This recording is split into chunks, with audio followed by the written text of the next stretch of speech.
विश्वको पहिलो उपन्यास कुन होला भनेर सोच्दा सायद दिमागमा कुनै युरोपियन किताबको नाम आउँछ होला हैन त? तर जवाफ हामीले सोचेभन्दा बिल्कुलै फरक छ। यो त 1000 वर्षभन्दा पनि पहिले जापानमा एक महिलाले लेखेकी थिइन्। आज हामी गेन्जीको कथाको यही रहस्य खोल्नेछौँ र जान्नेछौँ कि यो साँच्चै विश्वको पहिलो उपन्यास हो त? एक छिनलाई कल्पना गरौँ त, 1000 वर्ष पहिलेको त्यो भव्य जापानी दरबार, जहाँ एक दरबारी महिलाले प्रेम, दोखा र मानवीय भावनाहरूको एउटा यस्तो कथा लेखिन् जुन आज पनि उत्तिकै जीवन्त लाग्छ। यो कथाले हामीलाई सिधै त्यही समयको संसारमा पुर्याइदिन्छ। तर सोच्नुपर्ने कुरा के हो भने 1000 वर्ष बितिसक्दा पनि यो पुरानो कथाले मानिसलाई किन यति धेरै तानिरहेको छ? यसको पछाडि त्यस्तो के रहस्य लुकेको छ? आउनुहोस् यसको जवाफ खोज्ने प्रयास गरौँ।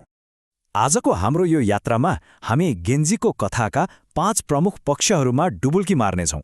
सुरुमा यसको पहिलो उपन्यास भएको दाबीबारे कुरा गर्नेछौँ, त्यसपछि भेट्नेछौँ यसका आकर्षक राजकुमारलाई अनि हेर्नेछौँ त्यो समयको महिलाप्रतिको दृष्टिकोण। सुन्नेछौँ एउटा डरलाग्दो भूतको कथा र अन्तमा यसको अमरताको रहस्य खोतल्नेछौँ। ल, सबैभन्दा पहिले यही प्रश्नबाट सुरु गरौँ।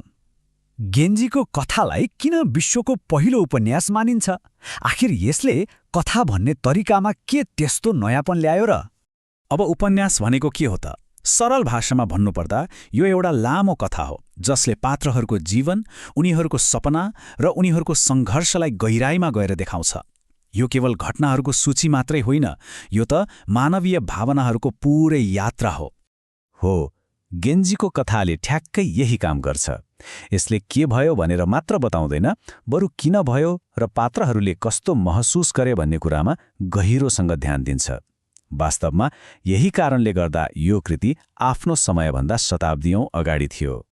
ल, अब कथाको मुटुमा प्रवेश गरौँ, जहाँ हाम्रो भेट हुन्छ कथाका मुख्य पात्र राजकुमार गेन्जीसँग।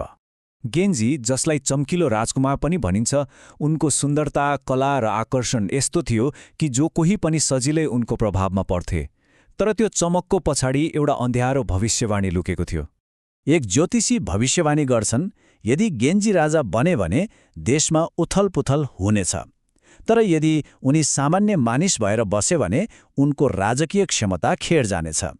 यही दुविधाले उनको जीवनको हरेक मोडमा उनलाई पछ्याइरहन्छ। यो कथा हेआन कालको जापानमा घट्छ, एउटा यस्तो संसार जहाँ कला र सौन्दर्यको पूजा हुन्थ्यो, तर पर्दा पछाडि भने कडा सामाजिक नियम र राजनीतिक षड्यन्त्रहरूको जटिल खेल चलिरहेको हुन्थ्यो। त्यसो भए त्यो समयको समाज कस्तो थियो त? आउनुहोस् एउटा रोचक बहसबाट बुझौँ जसले प्रेम र प्रतिष्ठाको तत्कालीन परिभाषालाई छर्लङ्ग पारिदिन्छ।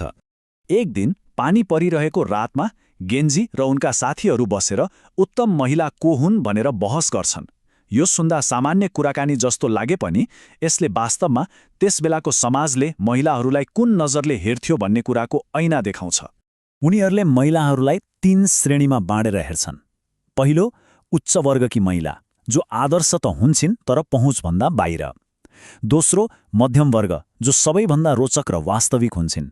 र तेस्रो, निम्न वर्ग, जसलाई समाजले बेवास्ता गरे पनि उनीहरूमा लुकेको सुन्दरता हुन सक्छ। यो बहसले के पनि देखाउँछ भने त्यो समयमा पत्नी र प्रेमिकामा फरक फरक गुणहरू खोजिन्थ्यो। पत्नी शान्त र सहनशील हुनुपर्थ्यो भने प्रेमिका आवेशपूर्ण हुन सक्थिन्। तर यो आवेशको एउटा खतरनाक पक्ष पनि थियो, ईर्ष्या, जसले ज्यान समेत लिन सक्थ्यो। ईर्ष्या कतिसम्म खतरनाक हुन सक्छ? आउनुहोस् अब युगाओको कथा सुनौँ। यो कथाले देखाउँछ कि प्रेम कहिलेकाहीँ कसरी मृत्युको कारण बन्न सक्छ। गेन्जीको भेट युगाओसँग हुन्छ, एक रहस्यमय महिला जो सामाजिक रूपमा उनीभन्दा धेरै तलको वर्गकी थिइन्। त्यसैले उनीहरूको प्रेम गोप्य थियो, समाजको नजरबाट लुकेर बसेको थियो। उनीहरूको प्रेम यति गहिरो थियो कि उनीहरूले सँगै प्रार्थना गरे, हाम्रो प्रेम अर्को जुनीसम्म पनि यस्तै कायम रहोस्। तर उनीहरूको भाग्यमा भने अर्कै केही लेखिएको थियो। तर उनीहरूको यो प्रेम कथाले एक भयानक मोड लिन्छ। जुन महिनामा सुरु भएको गोप्य भेट अगस्टमा एउटा सुनसान हवेलीमा पुग्छ, जहाँ एक रातले सबै कुरा सधैँका लागि बदलिदिन्छ। त्यही रात युगाओको रहस्यमय तरिकाले मृत्यु हुन्छ। मानिन्छ कि गेन्जीकी कुनै पुरानो प्रेमिकाको ईर्ष्यालु आत्माले उनको ज्यान लियो।